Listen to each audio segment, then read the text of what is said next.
Up in the 70s. I lived in Queens. Because of the volume of people and it's a fast-paced culture, you have to keep pace and you have to ask for what you want. I was supposed to be a secretary and get married because the men go to college and go on and be industry. And I had the most amazing men in my life, and then they were all incredibly in that culture. And that's just what they knew, right? With a whole new country, with not knowing people, having any friends. I felt very lonely. I thought, oh my gosh, I thought that this was going to be perfect. I had the job of my dreams. I'm moving in with the man of my dreams, et cetera, et cetera. And it was actually one of the most difficult years of my life. So this is my least favorite saying, is when people says, I'm not good at conflict. No one's good at it, except narcissists. You have to learn how to master it. But I so definitely have had dark times. Literally had put sheets over my mirrors because I didn't even want to look at myself. I had such shame about, I had sexual trauma. And when I finally realized where all of these things were coming from, I had great shame, which is very common for rape victims. And so I've had very dark times. And I think in the end, though, I love life. And so I think life strips you. Those dark times strip you down to who you are. And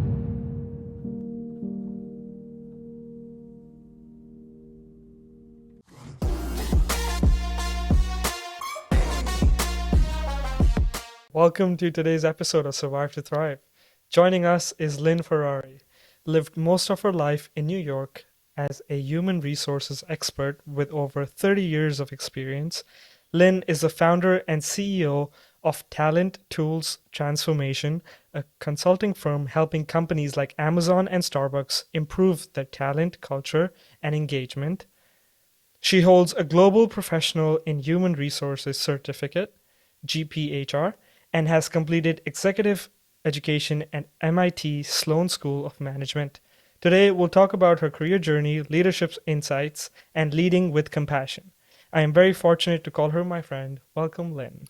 thank you, Manon, for that wonderful introduction. And I am honored to be here and call you friend as well. How are you doing today? I'm doing great. I'm doing really great. I'm really excited to talk tonight and be here and support you and all of the people in the world who need support, being college students who want to thrive. We're here to help them thrive. We are here to help them thrive. And I love the energy that you bring in every conversation. I know I've known you off camera as well for over 8 months now. So I'm really, like once I said, fortunate to call you friend. And I know so much about you, which is why preparing for this podcast was a little bit difficult for me because I had to really go down and figure out what topics do I want to talk about today. But I also want to leave a little bit room for, just conversation purposes. We'll see where it goes, right? The first thing that I want to start off with is, what mission are you on, Lynn? I am oh gosh, there's so many missions, but I would say my primary mission is to make the world a better place through gender equity and empowerment of women. I would say that's probably a good life purpose of mine, as well as being I think what I call myself, a sacred warrior of unconditional love. And I think my question to that would be, tell me more, because that's something that you've taught me personally, is when you don't know something, you ask for it. So in this moment, I do want to know more about what your mission is, because it seems quite broad to me. How do you practice that into your daily life? Okay, that's fair. I think I'm going to go back a little bit though. Ever since I was a girl, I have known that I have had a purpose to make this world a better place, to unlock things that I believe are common, what I thought were common to everyone, which is equity, right? That your decision, my decision, our voices are similar. Someone's going to listen to you, someone's going to listen to me. That we actually can have conversations of difficulty and be able to move through them without hurting each other.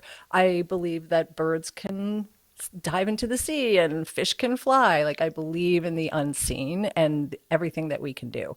And then I got into the world and realized that it's bumpy and there's lots going on. And so I've always been mission driven in being able to have be a person who wants to do good things for people, that at a macro level, at a micro level rather, where I just flubbed that a little bit, but at the micro level where, like, show up, be a good person, be present, care about people, and to my purpose. What would it look like to be in an executive meeting and a man says to a woman, I am so intimidated by your smart. You're so intelligent. You have so much going on and it makes me feel inadequate. And the woman says, well, perched. Thank you for sharing.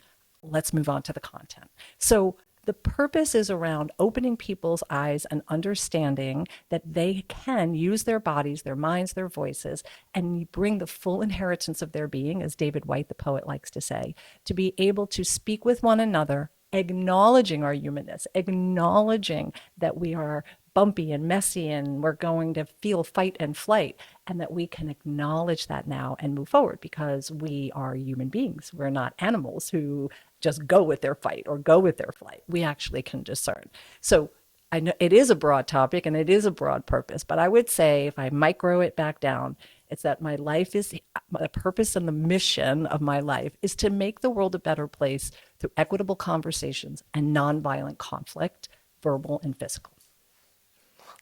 Lynn, tell me how your experiences have shaped your purpose that you have today.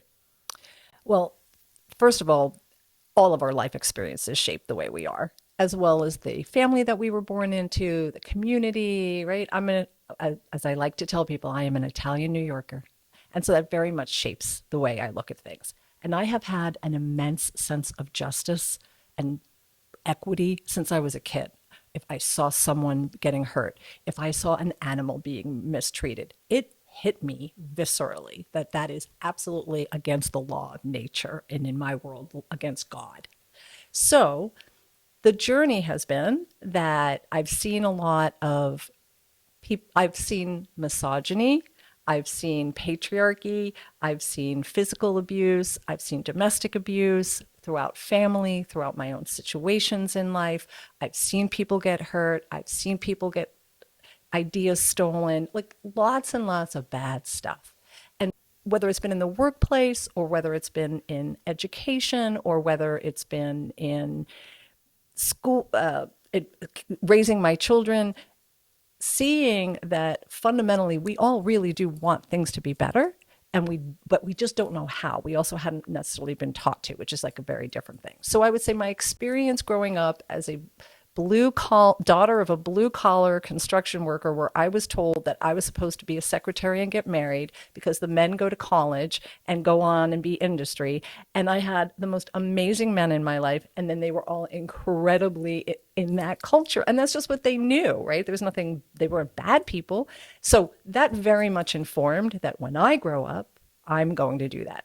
Then I ended up in the field of behavioral science. I started out as a secretary at a bank. We used to call it personnel. Now we call it people and culture. And through that journey, I also was able to see where systems, unintentionally or intentionally, were unequitable to people of color or marginalized people or women, and even non-marginalized people as well. And so that's where it really came from, was seeing wrongs along the way and knowing that if every one of us stood up and did something, that we would absolutely move things along. So I would say there's so many life experiences that impacted it, but I've seen bumpy roads and I've seen people get hurt. And I am the person who am here to stand up for that and has very much informed that mission. I also believe it's my soul's purpose. Interesting. From an outsider's perspective, New York seems like a very hard to live place where you become strong. Is that something that you agree with? Growing up, Yes. what was it like? Oh my gosh, it was amazing. So first of all, I grew up in the 70s. So back in the day, without helmets, without seatbelts, without cell phones, where our moms literally threw us out the door in the morning and locked the door and said, don't come back until lunch. And you didn't. And we ran the streets and had fun and rode bikes and did a bunch of things. So I lived in Queens. And so that was also a little bit more rough and tumble than, say, Manhattan. But because of the volume of people and it's a fast-paced culture, you have to keep pace and you have to ask for what you want and you have to be able to, move in crowds, in lines, in events, in school. So you learn to be direct, you learn to be in front, you learn how to move through a line. My grandmother taught us how to do that at Macy's to go see Christmas, the Santa. She'd go like, just scooch a little bit to the side each time and we'll be able to move further in the line. So And it's very alive, and there's just so many people and so much industry there. So you have to pay attention, and you have to be aware, and you have to know when to cross the street. You have to be able to weave within a street. Jaywalking in New York is one of my favorite things to do. So it absolutely informed the person that I am, and it's a good thing. And I've also learned how to moderate that, because it's not every styles aren't always for everybody, and New York style isn't for everybody. But I am very proud to be a New Yorker. And now that you're here in Vancouver, how does that feel? So different, because the culture is different and the ethos is different. And it's more of a permission culture. People don't seem to, they won't impose on you. So what I would perceive as someone not asking me a question or stepping in, where if I see something, I say something, is just very much the culture. So I find that I need to slow down a little bit more. And I find Vancouver, I call it actually Little New York a little bit, because it has all of the same things New York does, all of the diversity and ethnicity and foods and culture and A-list art and all of those amazing things, but just at a smaller scale with amazing scenery and tapestry and all of those things as well. But it is very culturally different, without a doubt. I have found it to be interesting to be a professional here, in that I have had to make my own way. I've been at a couple of companies and it just really didn't work out, because the Vancouver ethos about the way we work and isn't as driven as the East Coast of the United States. Is that what led you to start working for yourself? Actually, yes and no. I would like to say that my whole life has been a combination of determination, luck, and mistakes. Very interesting. I would Okay. love to say I had this big plan, and that it all worked out just that way. I was going to be out on my own. I always definitely knew I wanted to be out on my own. I like to be in charge. I like driving things. I definitely like having a team of people, but I am very clear about vision and where I want to go and how I want to get there. And I learned a million great things from working in corporate America that I bring to it. I have a different brand, though, being in human resources, again, growing up from the personnel to HR to people and culture, has been a journey to really focus more on the person. And there's still so much that you have to do when you have large scale environments that you can't personalize. And so I just decided that I wanted to go out on my own and do my own brand of consulting that combines talent, tools, transformation at that precipice of technology and operations and behavioral science and enlightenment. And that's not a traditional people and culture model, but it works, and people just flock to it because it's alive and it's thriving. And I take all the fundamentals of business and the people and culture space, but I put a whole lot of me into it. I call it Lynn Magic. I know that on your website it says the tagline is "You're stuck, let's fix it," Yeah. right?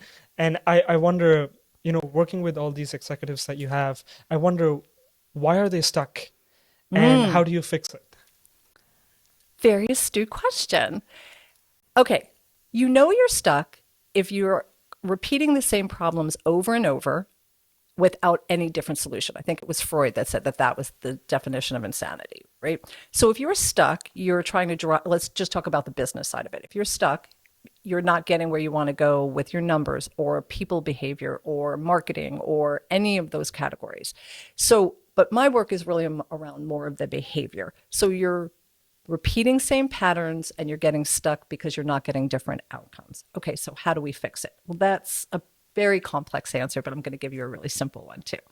We have to break it down. Typically, it goes into a couple categories. The way fixing things is it's usually in the area of problem solving, critical thinking, communication, process and procedure, and human dynamics. And my all-time favorite, conflict. Conflict, which goes back to what I said at the beginning when you asked me about my purpose. We have never been taught how, first of all, how to navigate it, to allow it, to embrace it, to manage the feeling in our body, and then have tools to be able to utilize it. And what do we have throughout the whole world? Conflict. How do we move forward? Conflict. How does a lobster come out of its shell? Conflict. Or how we have it, but we are afraid of it because, again, we're biologically wired that if something's different, we need to fight or flight. And we're still, as a human race, mastering this ability to say, oh, that's just a feeling in my body. So, and I actually have tools to do that. I have a saying, the only people who like conflict are narcissists. Everybody says, I know I'm going off. You asked me No, the no. fixed thing, but that's like one of the examples. I'm stuck. We do not say the things in a meeting that need to be said. I'm stuck. Okay, that's a problem in the conflict that goes with trust, and there's a number of other, pardon me, pieces there. So it's about teaching people how to do it, how to have their ability to do it, and to embrace it as a culture and as a superpower. So how we've never been taught to do it. In fact, so this is my least favorite saying is when people says, I'm not good at conflict. No one's good at it except narcissists. It, you have to learn how to master it. So I think so being able to be stuck, like whether it's in mud or anything, no matter what you try, you're doing the same thing. And again, that's just kind of crazy making. Yeah, interesting. And going back to your childhood, Lynn, I do want to ask you this question. Why do you like conflict so much? Or why do you like conflict resolution so much? Because I thought I learned to avoid it Right. growing up, right? And whenever there was a situation where there was a conflict, I would simply just, be submissive about it and just say, sure, whatever you want to do in order to avoid it, because that's how I approached it. Now I look at it differently, but you talked about the tools that you have too. So if you want to go back and see or share stories about why you like conflict really specifically and why is that something that you want to help others solve and what tools do you use to solve that? So, an interesting perspective that your perception is I like it, right? I think I just embrace it as a part of life, and I recognize that it's an area that people flock away from like the plague because it is uncomfortable, and we have been taught to avoid it. Don't talk about politics. Don't talk about, right, politics, sex, money, religion. Why not? Why weren't we taught to have those conversations? And the reason that it's important to me and that I like it is because it's required. It's required to advance civilization. It's required to have a healthy relationship. It happens because we're human beings and we knock into each other and we're going to have conflict. So why wouldn't we have the skills and tools to be able to do it in a way like it's breathing, just like we know that we do other things as well. There was also a lot of conflict in my family and in my home and in my life. And so I've always desperately wanted peace. And I realized that I was fighting. One of the reasons I got to this point is because I talk a lot about fight and flight, but I was a fighter. I was like, you will not break me. I will figure this out. Or if there was an injustice, I'm like, that's wrong. That's fighting. That's not conflict management or conflict resolution. So it's very, very important to me in life because that is how we move forward. Jeff Bezos, the founder and former CEO of Amazon, has this great saying, hard facts, messy meeting. Healthy people can navigate incredible discourse and conflict. It is required to move us forward. Look at the world. There are so many topics we need to address: poverty, food shortages, water scarcities, environmental issues. One of the reasons, not all of them, but one, is because we are not navigating conflict well. We're doubling down on our positions because we're uncomfortable with a number of things. So you also asked, okay, what are some of the tools? First of all, I would say I'm a big fan of T-charts. So I look at behavior and function. So on the behavioral side, one of the tools is to be able to be aware. The first time you feel uncomfortable in your body, that's the time you name it. I am uncomfortable. I'm in a conflict situation. So being able to have self-mastery of your body and awareness and practice mindfulness. And then being able to say, what is happening right now, whether it's with yourself or with another person. And then to speak to it, to say, hey, can we pause for a minute? Right now, I am experiencing a lot of anxiety because I feel like we're having a conflict about something, or we are actually having a conflict about it. And we're not getting where we want to go, which is we want to resolve it. So let's talk about it. So having body mindful awareness is an important part. And speak to it, name it. And then the other part, there's so many tools, man, and there's a million, but I would say the primary one is to first identify the goal statement. What are we trying to solve here? What exactly is happening such that we are having a conflict about it? And then find a level of agreement, even if it's the smallest one. I agree, we're not getting along. I agree, we are at an impasse. I agree. We don't respect each other. You can build from there. So the first thing, body, awareness, speak, and then get in a level of agreement. And then identify what's the goal statement and do a catalog of what you can agree on or what the context is. Separate out emotion from the issue and deal with the issue first and then be able to overlay the emotion of it. Sometimes you have to do it vice versa because people are human beings with feelings. And if you are angry or you're upset when you're in conflict, you're not thinking straight, right? Your brain is triggered. So de-escalate, be able to speak, name it, identify if this is the time to resolve it or not, identify if you need a timeout, and then there's tons and tons of tools. In fact, so much so that I'm going to be doing a webinar about these basic mastery of conflict skills because everybody needs them and we would be getting along a lot better and resolving things. Like as we speak, there's a United States presidential debate. There is conflict there, right? And so the ability to have tools to actually get to the root cause of something and move forward, because I think we are the most amazing things on the planet. And we get in our own way because we don't have the ability, we're not comfortable. And we're not supposed to be comfortable. That's not how life moves us forward. We're not always supposed to be comfortable. I've really learned to be in compassion, to seek to understand who these people are and what's motivating them. Is it fear? What's happening? So that I can get to that place. But your question was like, do you have an example? I had a relationship with a family member who really had a lot of belief systems about what I was doing or not doing and had a lot of feelings about it. And at first we were like going head to head about it. But once I was able to listen to them and acknowledge them and identify where they were, it wasn't even comfortable, but it worked. Now, what do I mean by that? So at one point, this person said to me, I am very frustrated that you do not see how wrong you are, Lynn. And instead of me coming back at this person, I said, I really witness your frustration. I see that you are frustrated by my response. And it de-escalated it. So and if you get to what somebody wants, I know I'm blending examples with methodology, but there's this fabulous example of a man. It's about getting what you want. If you understand what's actually at the root cause, is it fear? Is it love? Is it scarcity? Is it loss? Why is the conflict so big? And what is someone bringing to it? So there's a story about a farmer who had this piece of land and a developer came in and wanted to buy it. And no matter what money they offered this man, he would not budge. Months and months this went on. Finally, the developer said, what do you want? And he said, I want to be remembered. And they said, okay, how about we will carve out a portion of this land to keep it as a park and we will erect a statue in your honor. And he signed on the dotted line. So that's a story too. And that's actually a real story that I got from a TED Talk on the Tim Ferriss show with a CIA negotiator. We can navigate amazing conflict if, again, we come from a point of understanding, if we're able to, you have to have a structure and you definitely at a minimum need to be open and vulnerable and be willing to talk to someone about something.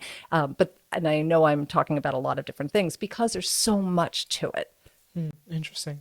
And I definitely want to unpack this a little bit more because I wonder if I'm being compassionate to someone and they're giving me crap, right? Where is my confidence and my ego to say, I can't take this anymore. This hurts me. So how do you deal with that? Because you want to be compassionate and you want to solve that problem, but where do you draw the line between compassion versus just outright, being disrespected? Absolutely. So that's a very important point. Boundaries are important. Agreements on guiding principles of what the relationship are, what the responsibility to that relationship is, and again, what are the lines? What am I allowed and not allowed to say and do? So absolutely not saying that if someone's flipping you crap, that you're just going to keep going at it. So that's, again, where you're going to name it. You would say, hey, my intention here is to listen to you, and I'm sharing my perspective. And I just want to share my experience. When you say these things to me in that way, what I experience is disrespect, lack of interest, etc. Perhaps that's not your intention, but that is what I am experiencing. So coming to the I message, and then if the person either is going to say, "Oh, that wasn't my intention. Let's start again," or "I'm having a bad day," or I'm really triggered right now. Let's talk another time." Okay, great. Progress. If the person continues to flip you crap, as you called it, then you would say, "I really would very much like to talk to you about this. Right now, I am not feeling respected. I'm not feeling heard, and that's not a healthy environment for us, and definitely doesn't facilitate us getting to the end of the conflict. So let's put a pin on this, and perhaps we can talk later, but maybe we have some guiding principles." Again, go back to what are we trying to solve here, and why are we in conflict? It really all is all about communicating, understanding the bottom line of it, and then understanding what motivates people and going from there. And I'm going to put a little caveat on this. If someone is coming from an ego perspective and they are not necessarily in a healthy position, or they have tools and they themselves are trying to hurt another person, or they're just doing it because they want to win, you're not going to win that. And the power is for you to say, "You know what, my boundaries are that I participate in these conversations, but we need to have an agreement around respect. I'm not feeling respected." And I really want to reemphasize this part. Use the I message. Do not say, "You are disrespecting me. You are doing this." That pushes people back. And again, I would say kind of the theme of this whole conversation has been fight, flight. We are biological beings. We are going to feel fight or flight. It is our responsibility as human beings to recognize that. "Oh my gosh, I am so triggered right now because you said that." And then we can go on from there. Very interesting. And the example that you gave, is there a power dynamic to it? For example, if I can imagine Alex asking, "Well, Lynn, what you're saying makes sense, and I can do that with my friends and professors, but when it comes to my own parents, I find it very difficult to communicate with them.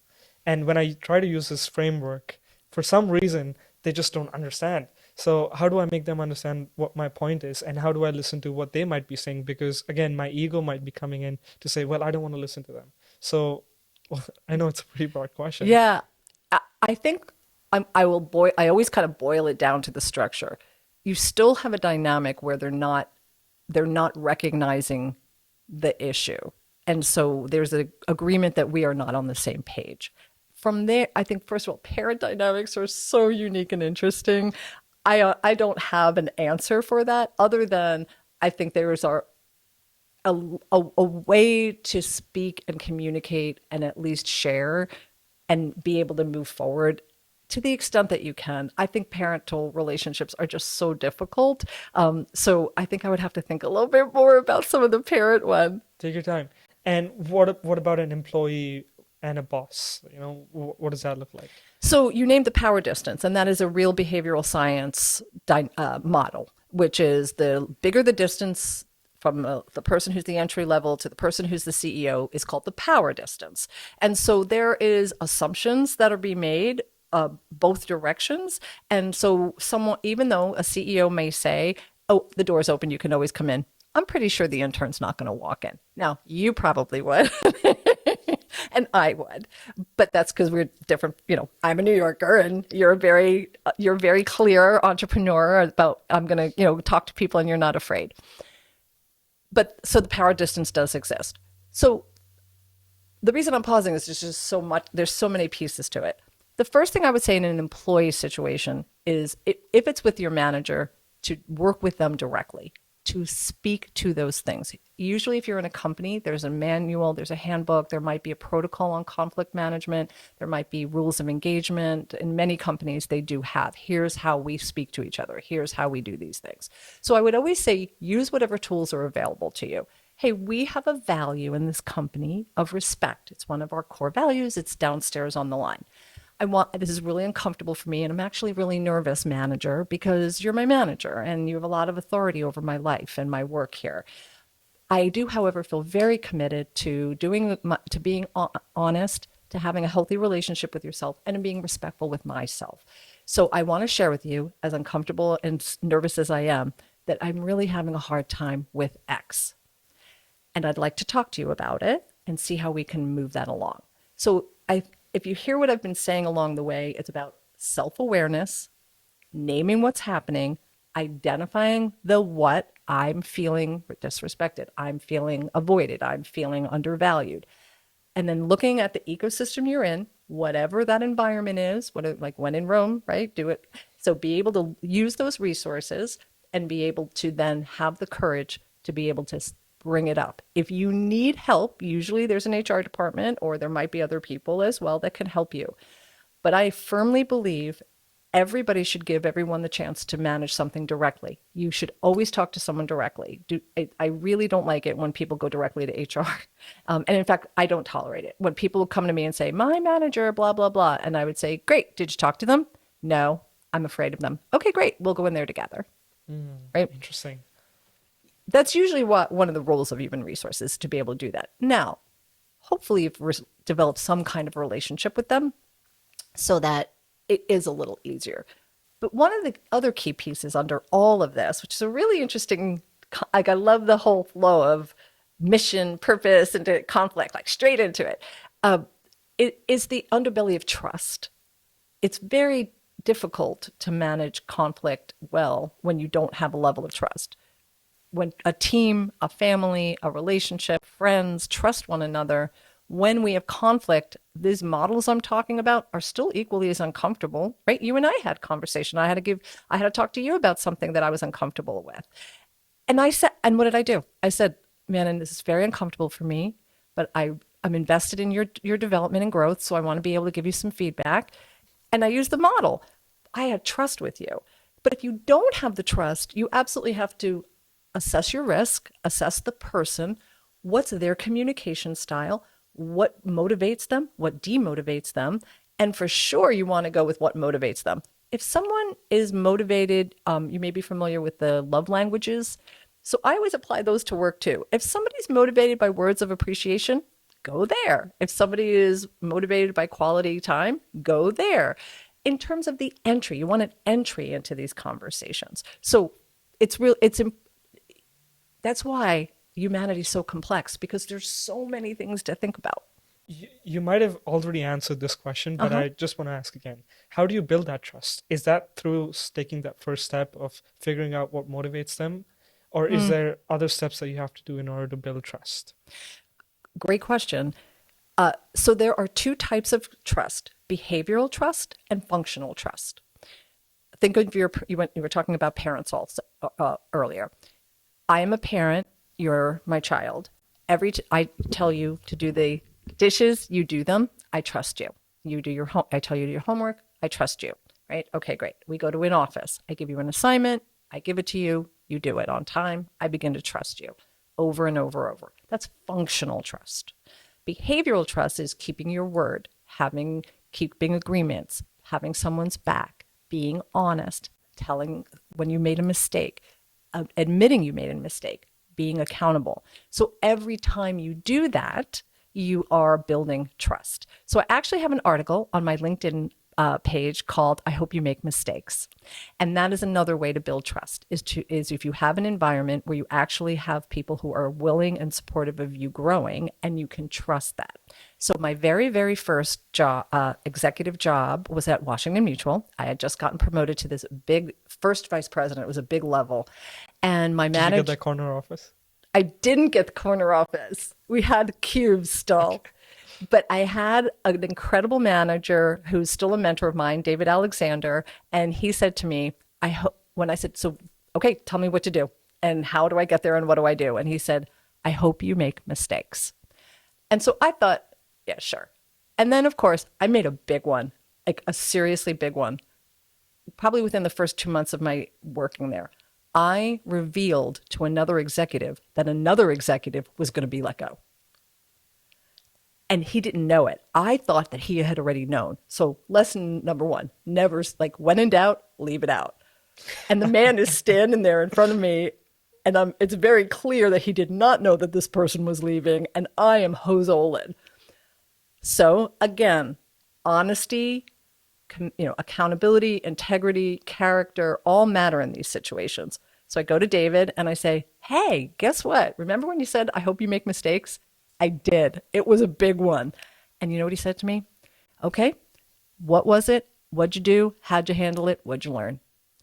That's trust. That's how trust is built as well, right? I say I'm going to do something, I do it. I have your back. So there's behavioral and functional trust. And then when you break them, you have to start again. That's where the repair is. And that goes back to conflict. Because think about a time when you have been in an argument with someone, a friend, a relationship, a parent. Repair isn't easy. You don't want to. You don't like the person. You're mad at them. You tell yourself whatever stories you have in your head. But you have to be able to move forward structurally. We're going to have dinner together. We're still going to set the table together, right? That's how trust gets rebuilt. That's how you move through, right? You cobble it together. And then the other thing I would say is build your credit calendar. So every time you keep your word, every time you're doing things, every time you hand in your report, every time you agree with, you keep an agreement, you have built cred, what I call trust cred, right? And so when something happens and you make a mistake, or maybe you even did something wrong, or maybe you actually were not in integrity, because we're human and we make mistakes, it's important that you have those credits. So when you debit them, but that's why you can't let them go below the debit line, right? And that isn't just about doing your work. It's about how you're showing up. It's about relationships. It's about the soft skills. One of the when I was doing some research for your podcast, I think it was in the 2023 LinkedIn had a global talent trend report. 92% of talent managers said that they would hire for the soft skills over the hard skills any day. So let's define what that means for your audience. Soft skills, character, communication, initiative, those types of things. Hard skills. I know how to type. I know how to file. Oh gosh, did I just date myself? I know how to use a computer. Who uses file anymore, Lynn? That's awesome. Interesting. So, you got what I was saying. Yeah. Adding on to what you said, that's very relatable to me because I did make a mistake. Not just one, multiple. Over the past couple of months where I was supposed to come into work and the employer trusted me with it, but I slept in.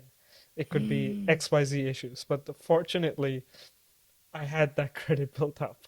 And there was a certain amount that was taken away that day. And it felt terrible to me, honestly. But then I was honest to that person. I didn't try to come up with a weird excuse. I was just honest with them. Like, I had a busy week. I slept in. I really wanted to be there. And it's my fault. So I think it also comes down to learning from that mistake. Would you say that? 100%. And I think that I was just going to say that as well. One of the most powerful ways to build trust is to be honest about your mistakes. And Why is it so difficult being honest, Lynn? If it was that easy, wouldn't everybody be doing it? We wouldn't be talking about honesty if it wasn't that. or conflict navigation. Or no conflict navigation. Okay, so here's my view. There's several factors as to why we don't. First of all, it goes to self. Do I trust myself? Do I feel good within my body, within my psyche? Do I believe myself, first of all? Because I am going to be a little vulnerable here. I had an environment in my home where I was made to feel like I wasn't accurate because it was easier to change the story. No, Lynn, that didn't really happen, right?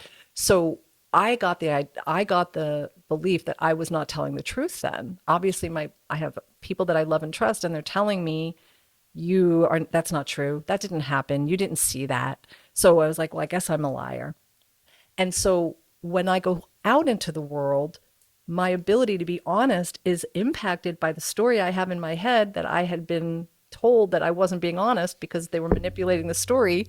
So what you bring to your life is a part of your answer. We don't like being wrong because we feel inadequate, insecure, embarrassed. We have egos. We want to be right.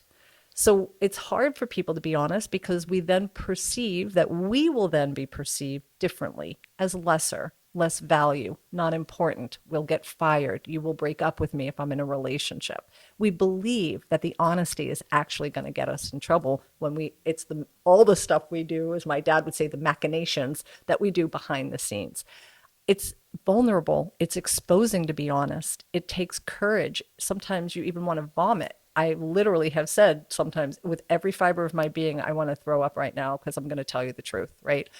I am married to the most remarkable man in the world.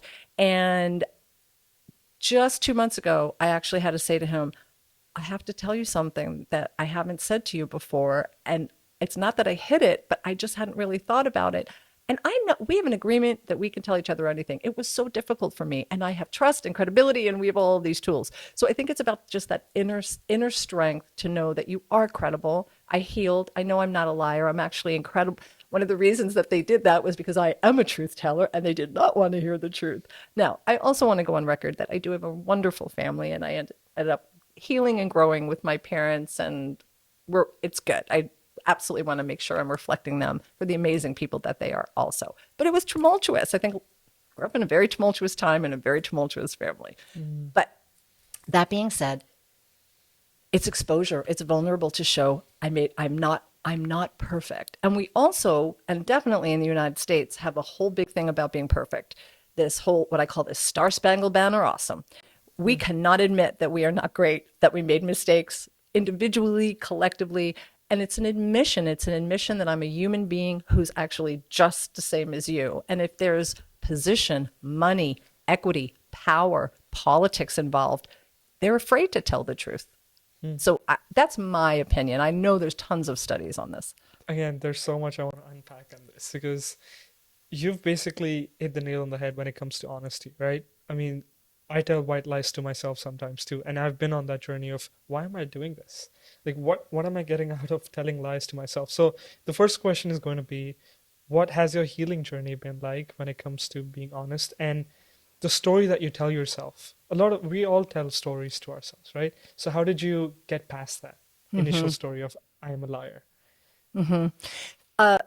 So therapy, huge fan of psychotherapy, recognizing that my life wasn't working in certain ways, that I wasn't feeling whole in my body, that I wasn't feeling fully whole, that there was parts missing, that I was spending more time figuring things out on how to get people either to like me, or I remember being in senior in high school, and I had I was a cheerleader, and I was not going to the practices or something because I was hanging out with my boyfriend. And so the teacher, who was the cheerleading squad leader, called me out on it, and I made up a lie. And then, it gets better. I was indignant with her. I was like, I can't believe you don't believe me. I mean, so I knew I was in trouble because I was actually aware of how well I was good at it, right? And that's not something that I wanted to be, because then I felt shame, etc. So I've had a lifelong journey of therapy with different therapists, some amazing people. I also have a great deal of faith in the divine, which I call God. So being able to surrender my humanity, to be able to say I am someone who has failed, I am someone who struggles, and that's the great part about divinity. Our higher beings don't judge us. They don't. They're like, we only do that. So it was my own internal that this wasn't working, that I recognized that it was dysfunctional. Also, then I'm in a career with my job is to help coach and develop people in human resources. And so you're going to need to be honest with that. Also, then I think psychedelics. I have recently went to a retreat 2 months ago. This is the end of my journey, so to speak. I mean, I've been doing it for a long time, but I went to a retreat. It's with this organization, this amazing woman, Emily Fletcher, who does Ziva meditation, and it was about energizing, alchemizing, and magnetizing your dreams. But through that, I was also able to alchemize like more and more understanding about myself and where I struggle, etc. So mindfulness, body work, meditation, yoga, and then practicing being honest with people and being willing to be vulnerable. Brene Brown does a really amazing job on this work, and she's got a TED Talk about the power of vulnerability. So I think it's all of that, exercise, mistakes, people leaving me because I wasn't necessarily in integrity in that moment, or whatever the case may be.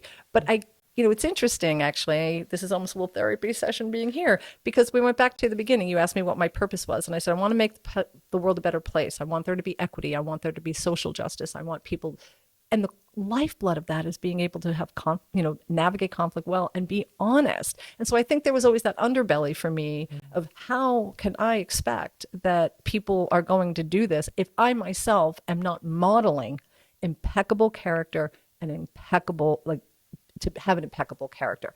And it matters a lot in the world and definitely in business. And I've gotten fired for it. I stood up for people that because I was honest and I was the truth teller and I got laid off for it or fired for it. And yeah, there's definitely been consequences for being a truth teller. Let's think about it. We actually kill our truth tellers, don't we? Right? Tell me more. Martin Luther King, tons of people throughout history that I can't. There's a Catholic bishop. His name was Romero, I think. JFK. Tons of people. Jesus. Like we tend not to like the truth tellers because they don't allow us to do bad things. They call it out. In a relationship, there's family dynamics where the truth teller is typically the scapegoat, because if the truth teller says this family is dysfunctional and the family does not want to see it, they will attack the host. They will attack the truth teller. So it also, your question, like, why don't we? Sometimes it's unsafe to tell the truth. Because you literally could get killed or you could lose your job or whatever the case may be. So that's where you have to, again, assess risk, engage others, calculate interest, embrace other systems that can support you. That's why we have the law. That's why you have HR. That's why you have resources. That's why you have parents. And again, none of them are perfect, but we do have structures to help us because it's not always easy to be honest. And again, your podcast is about thriving. So if you want to thrive, surviving is about just getting along. And if say what everyone wants you to say and you're not honest, you're just surviving and you're a part of the system. But if you want to empower yourself and disallow that, then it's about being able to have the courage to say those truths, but in a way that is reflective of compassion and dignity and respect, because otherwise you're not going to receive it. If I say, you really don't look that great today, that's not helpful. Even the other day, I was in my relationship with my husband. There was something that bothered me, and I did not want to tell him that I felt resentment because I thought that would really hurt us. So much so that I went to the point where I said, great, now I'm going to have to be that relationship where I just harbor resentment for the rest of my life. And that's when I heard myself. Or you could have the courage to go to the credit account you have with your husband and say, I have a truth I need to tell you. And it goes back then to that, those relationships. We don't like being uncomfortable. Nobody does, Lynn. And in the age, you talked about relationships, in the age where there's so many dating apps, right? There's so many choices. Do you feel like if I was dishonest to my partner, maybe there's some insecurity as well that she would leave me? Yeah, 100%. And how do I get past that? Because it's difficult, because I might think, well, that insecurity might lead me to make more, be dishonest more often, say more lies. And then that just digs me up in that morality hole. Don't you think? What do you think? Yeah. So I think to your point, and it's still on this conversation about honesty, the other part too is there's this big ideal. We're supposed to look a certain way and dress a certain way and have the best clothing, and especially now, and there's filters and there's so many things about humans having to be this perfect. We say the perfect things. We've got the perfect meme. We've got the perfect whatever. And so if we're not honest or make a mistake, we're not going to meet that. And that then puts you down here, the perception that it is. So there's a lot of pressure to conform. And I read this in a magazine, and I don't remember who it was, but she said, gosh, wouldn't it be great if we could just take the shame out of being human? Like, I think there's a great deal of shame around being honest or being human. And so we don't do it because we would rather keep the projection of what I want you to see about me. And again, I joked about narcissists and conflict, but that's one of the tenets of narcissism, is that they cannot face themselves. And that's why they keep this structure of control, because if one thing changes, everything falls, and they would have to look at themselves. And they don't want to do that. They don't want you to see that they may be insecure, or they don't want you to see them that way. So I think that goes to any kind of honesty piece. To your point about it, I'm a relationship, then you shouldn't be in that relationship. If you can't be honest, is the tenet of everything. And it's again, why we have such challenges throughout the globe. We're not navigating conflict well. We're uncomfortable in our bodies because we're biologically wired for it. And then we're afraid to be honest because we might be rejected. And then there's let's even take this to its nth degree on the spectrum. If people are honest, sometimes they're canceled for being honest. And we have a cancel culture. So there's risks to it. So you need a structure of safety to be able to do it. And so I think that's why there's so many different pieces to it. You might lose a relationship if you're honest with someone. And again, remember you asked me for an example, and I gave you the one where the gentleman was upset with me because he's like, I'm so frustrated. Well, I also had done something, and he asked me directly, I have it on good belief that you did this, Lynn. Did you do it? And Manon, it was not a good thing. That it wasn't it wasn't my best moment, and I had to be honest with him if I wanted to move to the other side. If I genuinely, again, remember we went back to what's your cause, what's your purpose here. If I genuinely wanted a relationship with this man and I wanted to heal this relationship with this man in conflict, I had to be vulnerable enough to tell him, yes, I did make that mistake. I did do the exact thing you said I did. That must have felt terrible in that moment. It felt terrible and it felt freeing because there is power in honesty and power in truth. And the more we practice it, the better it gets. Right? And he then said how upset he was, how it was completely inappropriate what I had, the issue. And I acknowledged him. You are accurate. That is true. So agreeing, right? I'm hopeful that you're hearing these tenets throughout all of these, whether it's conflict or communication, agreeing, being vulnerable, naming your truth, setting. And at the beginning of that conversation, I said to this man, my goal isn't for us to be friends. My goal is for us to be neutral because we're at each other right now. So let's just be neutral. And then when he asked me, did you do that? Oh man, and I wanted to lie. I really did. And for a moment, I even wanted to be like, I had like a whole scenario of things like the white lies.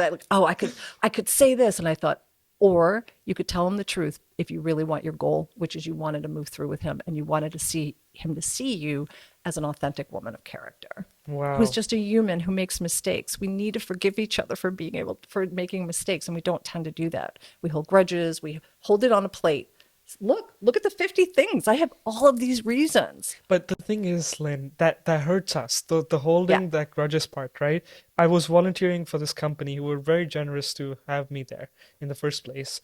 But then I didn't want to show up because it didn't feel right. And it was really hard to say that to them. And then I would try everything in my power to just avoid it. And then I could feel that anxiety just build up in my stomach, where eventually I had to just have a chat with them. And then guess what? It was very smooth. They understood what I was saying. And they were like, we understand. We haven't given you the right tools. And, we're still here for you in case you need it. And it felt so relieving. Right? It's the fear that we are more, that actually stops us more than the other side. Right? Once you get to the other side, there's some relief to it. I think there's a band called Panic at the Disco. And they have a song called, I don't remember the name of the song, but one of the lines is the fear of falling apart. That's really what's happening. If I'm honest with you, you will see that I am just a human being who's flawed. And how does that make you feel? In this station of my life, Yes. Great. What if you were back into your corporate career, that ladder that you were in before? Would you be dishonest with yourself at this moment? Yes. I would, again, we have a limited time and any of this we could go in really deeply. I would say up until my early 20s, I was very dysfunctionally not as impeccable with myself. With your word, right? Or That's my word what in certain Joey cases. Diaz says. Yep. Yeah. Yep. And so I've had to always be honest. So in that case, I always was. It's what I was known for. I am a truth teller. Lynn will always tell you what she thinks. She will always be honest about it. She will always be kind about it. I'm absolutely gotten that feedback on reviews, etc. So it's a pillar. And again, the thriving part for college students is you're going to college to have a career, to get educated, to have a life, certainly for all the good things you get educated about that aren't just about a career. if you to have these soft skills, to be able to be in integrity and to speak these truths, whatever those may be, in a way that matters, in a way that is respectful, and again, understands the audience and the context and the timing. If you're at a dinner party, probably not the time to call somebody out, right? Or, and even, let's go with that. We're at a dinner party and somebody's like, no, no, no, I want you to honestly tell me the truth. You are totally within the other party's agency. You know, you always have agency and privacy to say, I would really prefer to talk about that later, or thank you, but I'm not comfortable with that. And I would love to talk to you about it then. We often think just because people ask us questions, we have to answer them, and we don't. We can say no. As Oprah says, no is a complete sentence. Also, timing, structure, environment, you know, where it matters.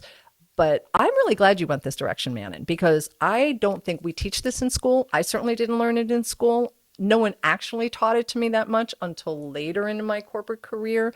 I learned it far more through, again, enlightenment, mindfulness, yoga. You cannot do yoga and lie to yourself. Well, I hope you don't do that, right? You're going to be in a lot of pain, Yeah. you know, one way or another. And it's not easy, and that's why it's required. It's on my list. I joke that I have a list of things I'm going to ask God when I meet eventually. Like, why don't you ever sleep again after you have a baby? Why is hate, anger, greed, you know, rage, why are those easy? Why is unconditional love? Why is compassion? Why is not saying the hurtful thing to the person? Why is that harder?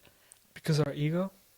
But I don't know what the answer is. You're right. Ego, I think, though, because it requires an action. I'm actually kind of thinking I'm answering my own question that I've been asking myself for over 60 years now, which is why. But I think because easy is easy, and to advance requires a choice. And if it were discomfort is what allows us to move forward through that. And so having to say, I'm not going to say that to that person because I know it'll really hurt them, even though it is true, is maturity, and it is a choice. So maybe it's that it like is a choice versus just what's innate to us, because we're primal beings, and aren't we supposed to keep raising our consciousness, right? It's just super easy to just punch someone. That's biology. But to be an evolved being, you have to use your mind and practice mindfulness. And I've gone to tons of events. There's an amazing group called the Wisdom 2.0 out of California. I've gone to that for several years. I'm an avid reader. I listen to all sorts of different philosophers and gurus and TED Talks and podcasts, and I'm reading all the time, and I'm constantly channeling and questioning myself. So I think it's a practice, because you always have to check yourself. With all this information, sorry, go ahead. No, you. With all this information that you said that you're learning, the path that you're on and the experience that you've had, going back to the topic that you started, which is what do we not learn in school? If you were to boil it down to, let's say, 4 topics or 3, whatever you feel comfortable with, what would you say those things are? 4. You're only giving me 4, eh? All right. So the things that what college I don't believe teaches is how to apply what you learned. Okay, so you learned about problem solving and you read it in a book, and you maybe did some scenarios in an exercise in class. But how do you take that into the real life world and apply it to real-time situations with people and dynamics that are not just a petri dish in a place there?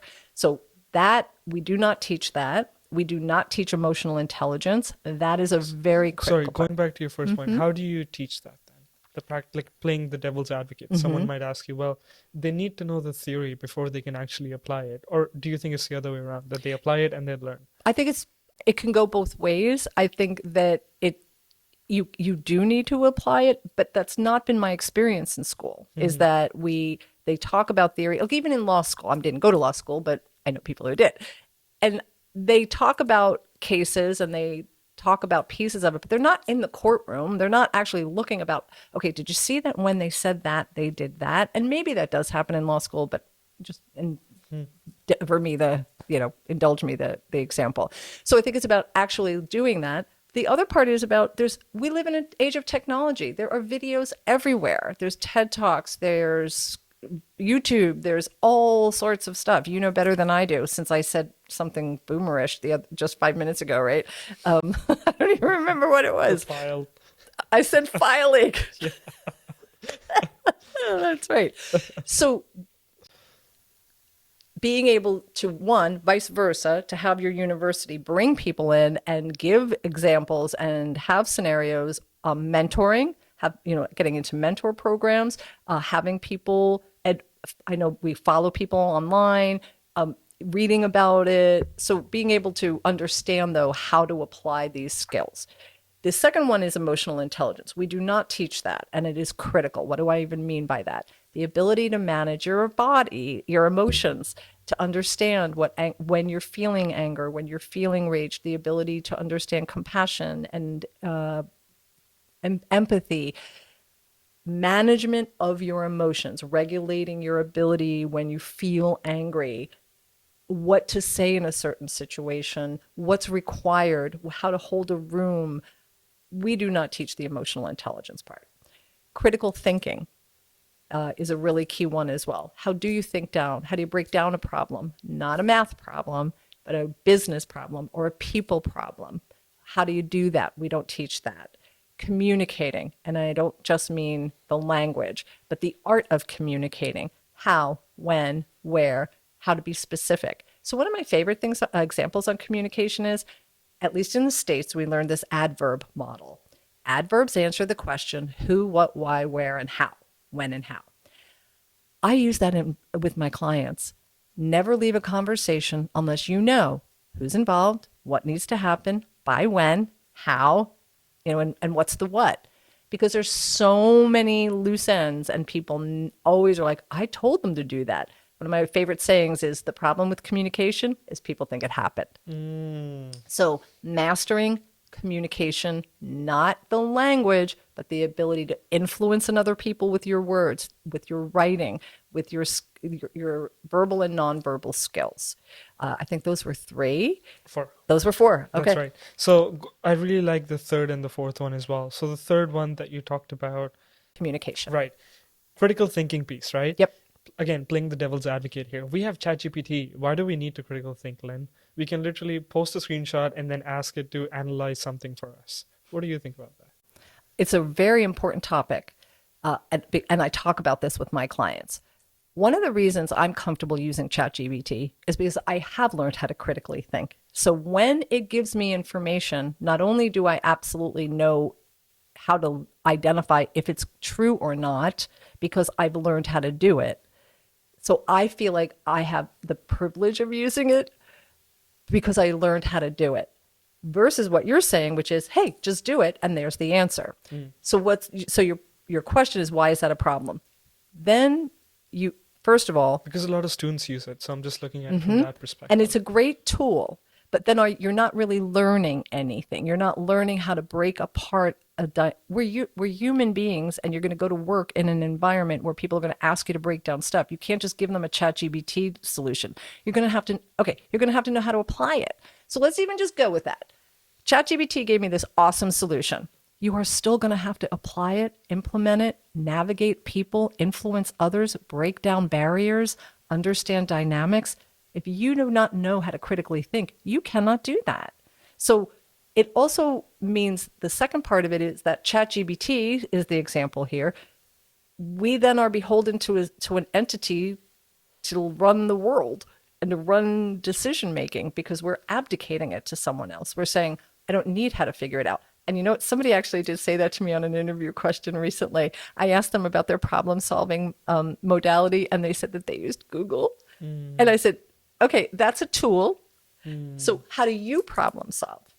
So again, we're losing our ability. These tools are great, but we are losing our ability to think, our ability to reason, our ability to communicate. I'm going to sidebar it for a moment.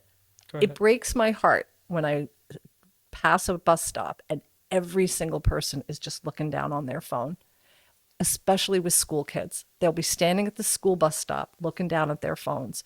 They're not socializing. They're not learning how to communicate with another person. They're not learning how to critically think, how to problem solve, how to accept a difference in another. So I think technology has, I am pro technology. We have to respect it and utilize it just like anything else. So critical thinking is required to advance civilizations, to develop medicine, science, people, bodies, animals, life, environment. There's no way we can just abdicate it off to a technology. So it's an accent, it's an addition to it. I'm working on a project. In fact, you've worked with me on it, where we were evaluating different job specifications. If I simply just did what ChatGPT said, I would have handed in inaccurate information. It was one tool to give me a head start on data. I don't use it for problem solving at all. Now, you're telling me people are using it for problem solving, but I didn't even know you could do that. I mean, you could just ask it the questions that someone else might ask you, like the critical thinking piece.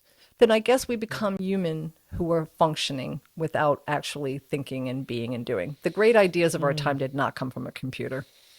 They never will. They will come from humanity and divine energy, whether it's tactical energy or spiritual energy. You talked about the communicating piece, which is a lot of people are on their phones. I know Simon Sinek talks a lot about the loneliness epidemic and how to make friends. You've moved to a whole new country, Lynn. How has that been for you? And what steps did you use to make friends? Yeah. So you know what, Manon? I thought I had gotten to a point when I moved here 3 years ago. So 3 years ago, I was 58. I thought I'm older, I'm mature, I know how to make friends, etc. This is going to be a cakewalk. Now, I also came over at the end of COVID. So when I came in, I was 2 weeks quarantined and I went to a job where we worked remotely. So I had no exposure to other people other than their image on a screen. And I also like to remind people of that. When you're on Zoom or Google Meet, etc., you're not seeing a person, you're seeing the image of that person. There's even another layer between the connection, right? So my experience has been that I had no idea that it was going to be so difficult to start again with a whole new country, with not knowing people, having any friends, not having a place to work because we were in COVID. So it was harder than I expected. I felt very lonely. I thought, oh my gosh, I thought that this was going to be perfect. I had the job of my dreams. I'm moving in with the man of my dreams, et cetera, et cetera. And it was actually one of the most difficult years of my life. So now that was good though, because I think sometimes in life, and it goes back, I think, to this overall theme, don't be afraid to be uncomfortable. Life shook me up. How fortunate to be 58 years old, 59. And life shook me up and went, yeah, guess what? You're going to have to use all new tools now. You're in a whole new place. And especially coming from America, we think Canada is just the same as America, but it's not. First of all, as I tell my friends, we even have different currency. We have a different flag. It's all really different. So the first thing I did was I really doubled down again. What do I want? What are my goals? What are the qualities of those? What do I want to experience? How do I want to live? And then I went about using the skills and the critical thinking that I knew how to do. Okay, I need to go to a place to work. I joined the WeWork. That's how you and I met. I want to have friends, so I can go to the gym and maybe join groups, go to events. I would get out more. I started participating in activities, and I got into the community. I also started doing pro bono work and volunteered, and I've been on other panels and those types of things. So that's how I've gotten to where being able to meet people, etc. And fortunately, my husband has friends here too. But I find Canada to be a little colder to outsiders. I found it very difficult. I still don't feel that I belong here, but I love being here and I feel at home here. But I definitely don't still feel like I'm a belonger yet. Yeah. I do want to digress a little bit because I am appreciative of your time and I'm a bit considerate because we've probably gone over an hour and I'm having so much fun. Me too. Yeah, this is I great. love this. Yeah. Well, I always love talking to you. Yeah. I can imagine Amy just sitting on the edge and wanting to ask this question to you. Who's Amy? Amy is a person. Amy is studying human resources, and Okay. she wants to be what you've done. She wants to accomplish what you've done. So the question is, for someone who might look at you and say that you've had a very successful career, what are some highlights and what are some steps that you took in order to get there? If you could break that down. Again, pretty big question. Yep. But it would definitely motivate the other person who's listening to this, who wants to do what you've done. Is that something you'd recommend them? Yeah, absolutely. I think human resources is one of the most amazing fields because it's different all the time. And how much have we talked about? There's human dynamics. We are going, whenever this planet ends, we still won't have figured them all out. But that may not be true because of my passion and my mission of getting people to communicate and have conflict navigation so that we can move through, specifically with that gender lens. Definitely had to put in another plug for that. So it's a fabulous career because you are fundamentally in the middle of the business. You are involved in everything. You see every aspect of the business because you're working with all of the people. So in terms of, I would say two things you're asking, human resources and tenets of my career. Remember I said I got through with a lot of luck, some mistakes, and some great people. So I started out as a secretary in a bank in personnel. I didn't even have a degree. And someone saw something in me and said, you need to take advantage of our tuition reimbursement program and go to school at night. And then that's what I did. And that opened things up for me. I then was able to say yes to other opportunities. So I would say one of the things is always be willing to take on new things to build skill or experience, especially if you're early in career. If you're in that building phase, get as much skill, as much experience, and say yes to the things that feel like a full body yes to you. And full body yes comes from Diana Chapman, who's the Conscious Leadership Institute. Her saying is, if it's not a full body yes, it's a no. So full body yes, gain as much skills and experience in respectful environments that work well for you. But there's really nothing that you're not going to be able, like nothing's not relevant at the point when you're in your, probably from 20 to 30. You're just gaining tons and tons of skill. Okay, so then you move to the step where entry to the game is skill. You have to have the fundamentals. If you're a lawyer, you got to be a lawyer. If you're a financial person, you got to be a financial person. And be exceptional at it. Be academically exceptional, be always a good learner, master your craft, tons again, LinkedIn, SlideShare. There's so many places you can learn. Then you move into entry to the game. Isn't you know what you're doing? The rest of it is how do you do it? And that's the soft skills. What about the certification pieces? Any certifications Absolutely. you have in mind? Yeah. So for sure, any industry you're in, whatever the established group is, in mine, it's SHRM. It's a Society of HR Professionals, and that's where I got my global PHR, my global professional certification from. Yes, certifications, education, associations, degrees, masters, PhDs, all of that information, that's information and informs who you are. And all the things you would see on my resume, I got along the way. I also received a lot of training. I was so fortunate, man. And I worked with amazing global corporations, and they had leadership development programs and training programs. And, you know, there's Myers-Briggs. I'm Myers-Briggs certified. There's a communication tool called DISC. I'm DISC certified. I got all of that at Washington Mutual. I got certified in all of that there. And then other companies, Flawless Consulting at Starbucks, I got certified in Flawless Consulting, and on and on and on. So yes, that's that piece of it. The other tenet, the biggest tenet in building a career in human resources and in any other career, build relationships. People do business with people, and they do business with people they like a lot, right? So for sure. But build relationships because you also need allies. You also need people to help you. I think I said I think you and I were talking earlier, and I was just sharing that there was another statistic that 85% of jobs are obtained through networking. So build your relationships, because separate from how you want to leverage them and throughout your career, you spend the estimate is 90,000 hours of your life will be at work. 90,000 hours estimate, probably in this world, probably low at this point, right? So you want to work with people that you know and you have a relationship with. And I would say, I look back on my life and I have still relationships with these people. So develop relationships, nurture relationships, go that direction.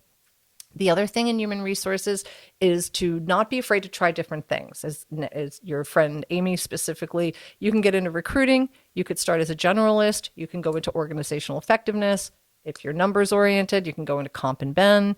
There's so many areas. So don't be afraid to just jump into one, because unlike other industries, you can move around. I started in recruiting in my career, and I worked my way. I like to call it, again, I'm dating myself, the Trivial Pursuit. They had this pie and you would pick them in. So I have a certification and I'm a practitioner. And now I've also been I've been the head of every HR department ever. And that got me then to be what is known as the CHRO, the Chief Human Resources Officer. And I've been that a couple of times, many times. And I've built HR departments for companies, or whether on a consultant basis or in-house.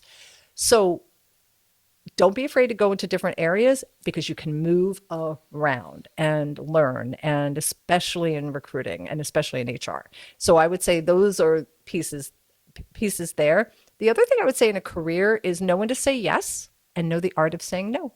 Right? Boundaries, and it's not, you absolutely want to take things on, especially as you're learning and growing. You want to be that person who's like, I can go to Lynn and I know she'll help me, but it's important to have boundaries and not being taken advantage of or do 2-3 people's jobs. So it's important. But I got this from Tim Ferriss' podcast. It wasn't Tim, but I think it was somebody on the art of saying no. Here's the model: yes, no, yes.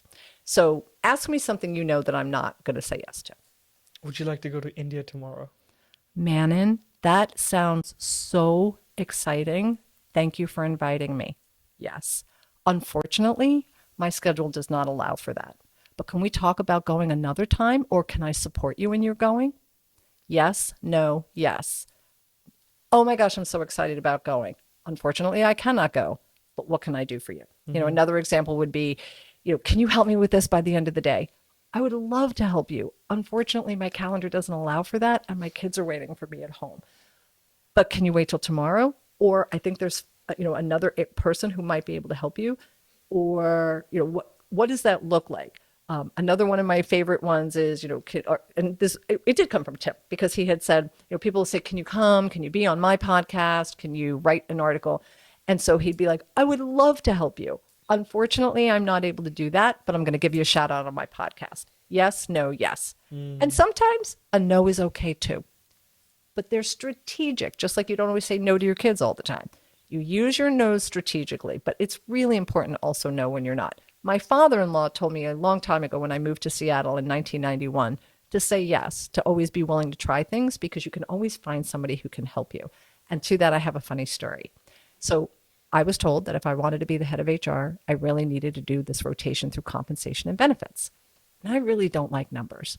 So I said, okay, I'm going to do it.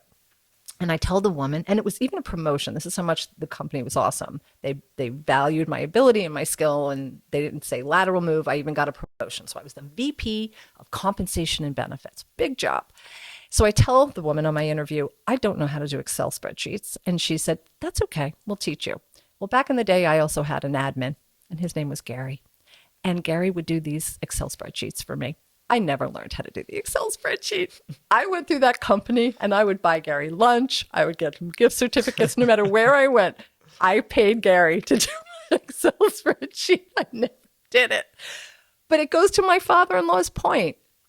Don't let things that you're not good at be a limitation to you. There is always a way to figure it out. There's always other resources. And back in the day, we didn't have ChatGPT.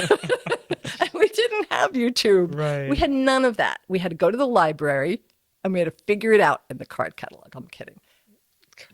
That was earlier, but really there's ways to do it.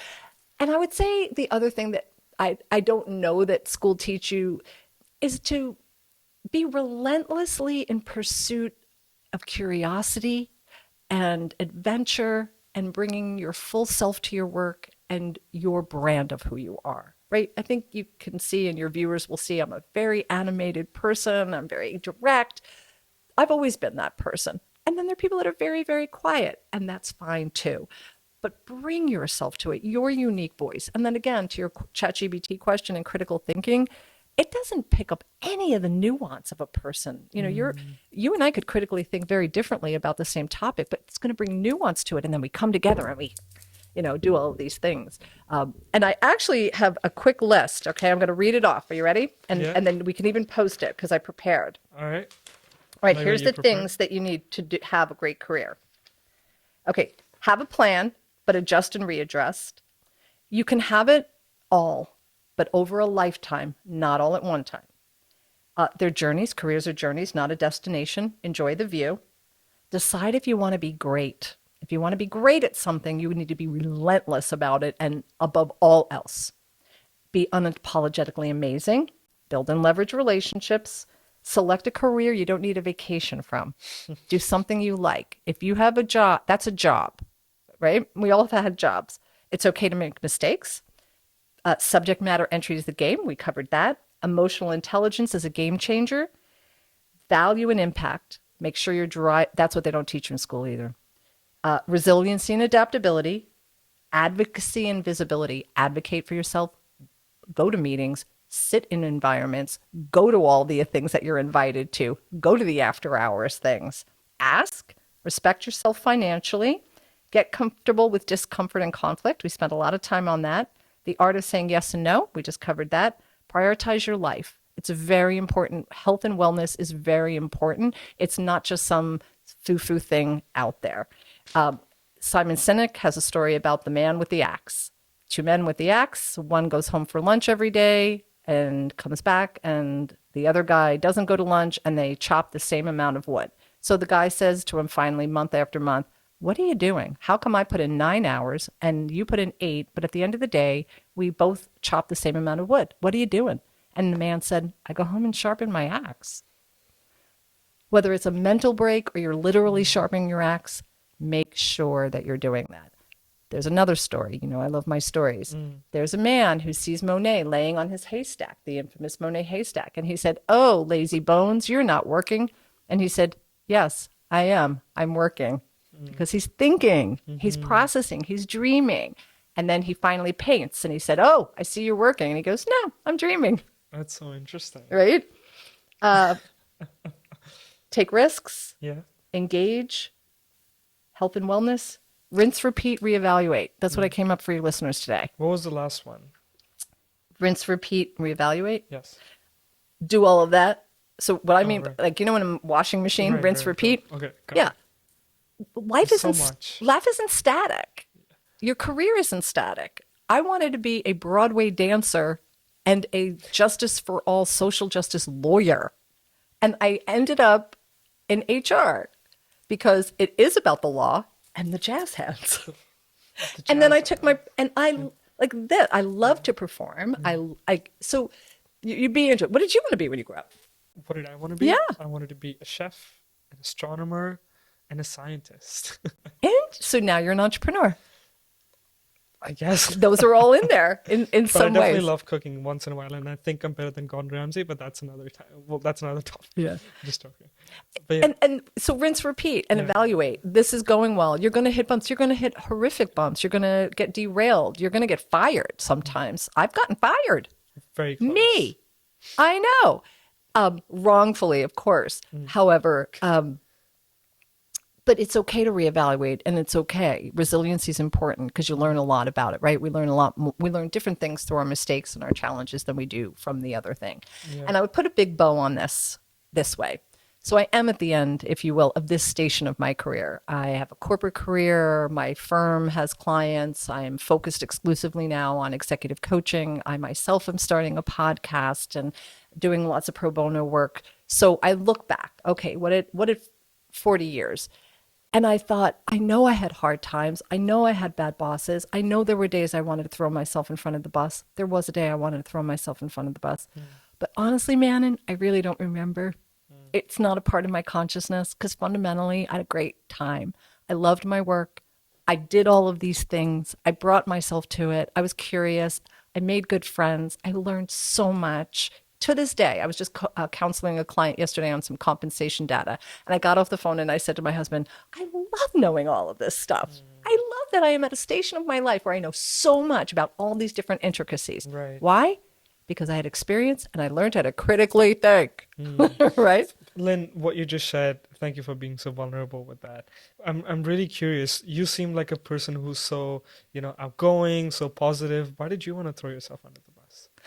I We have light, we have dark.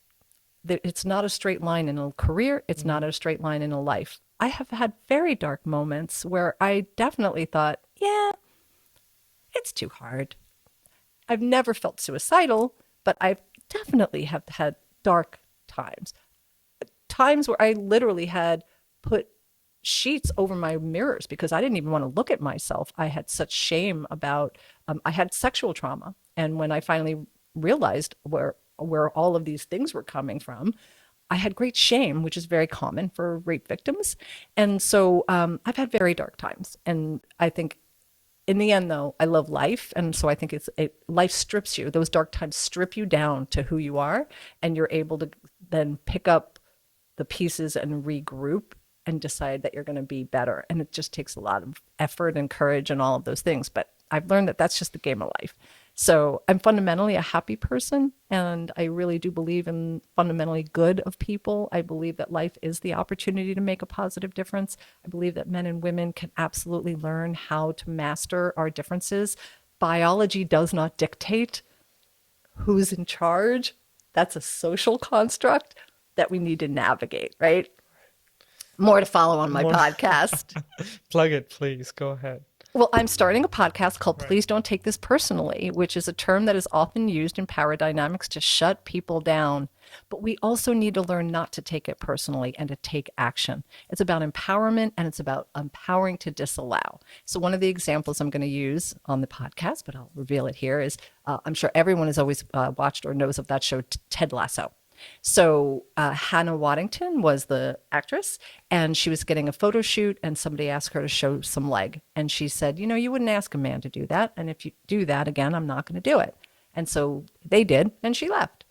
She didn't freak out. She didn't take it personally. And she didn't back to conflict. She didn't shame them. She just said, hey, here's my boundaries. If you can meet them, great. If you can't, I'm stepping out. They didn't. She stepped out. So we empower ourselves to disallow instead of making the other person wrong or shunning them, because that system isn't going to change. Those individuals are the way they are. But maybe, just maybe, that man might think differently when he's filming another woman, that he wants to stay on that thing. So thanks for letting me do that. You're such an incredible woman, Lynn. Oh, thank you, man. And I would love to go further. There's so many other topics that I want to explore, and I'd love to see the comments to see, what other things we can talk about. But I have a feeling that this is not the first time or the only time you're going to be here, and we're probably going to have you again. I loved being here. I really appreciate what you're doing for your community, for the college community, because especially for people who may especially come from out of the country, which most people do. So it's super great. And I love the direction you took our conversation today. Had a lot of structured stuff about like great things to do, and I'm glad I got to read my little list. But I'm really hopeful that your viewers gain something from understanding these large dynamics that are actually will be differentiators for them. If you can master conflict, master your emotions, master your body, be vulnerable, be willing to be human, say you make mistakes, be authentic. Yes, I made a mistake. What are we doing next? Yes, that's right. I did say that about you. Let's move on. Well purged. Taking that, I hope that this conversation really helps empower people to be themselves and to go headfirst into this, because I'm counting on you guys. You guys are the younger generation, and I'm counting on you to master this. Right. That's wonderful. Thank you so much for your kind words. If there's someone out there who wants to reach out to you, how do they do that? So I have a website that is lynnferraricoaching.com. Lynn at lynnferrari.com is my email. And you can also get me on LinkedIn, Lynn Ferrari. Okay, wonderful. Lovely to have you here, Lynn. Man, so it has happy. been phenomenal. Thank you so much. Awesome. Great. Cheers. Cheers.